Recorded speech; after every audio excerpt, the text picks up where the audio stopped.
Assalomu alaykum. Bugun eng ko'p berilayotgan savollarga qisqacha javob beramiz. Ko'pchilik so'rayapti, paxtaga birinchi suvni qachon berish kerak?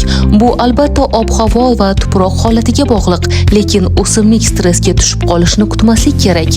Yana bir muhim savol: hozirgi bosqichda qaysi o'g'it foydali? Hozir paxtaga muvozanatli oziqlantirish kerak.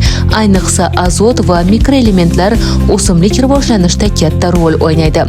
Bargning yam-yashil bo'lishi uchun esa ozuqa balansini to'g'ri ushlash va sug'orishni me'yorda tashkil etish juda muhim.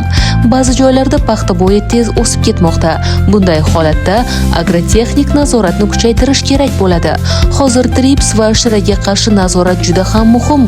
Zararkunandani erta aniqlash hosilni saqlab qolish degani. Qalin barg va kuchli poya uchun esa o'simlikni stresssiz rivojlantirish kerak. Suv, ozuqa va himoya bir-biri bilan bevosita bog'liq. Ayni kunlarda Andijon va Farg'ona maydonlarida Hongtay navlarida yaxshi natijalar kuzatilmoqda. O'sish bir xil, barglar sog'lom va rivojlanish yaxshi ketmoqda. Sizning hududingizda vaziyat qanday? Eng katta muammo nimada? Kommentariyalarda savollaringiz va fikrlaringizni yozib qoldiring.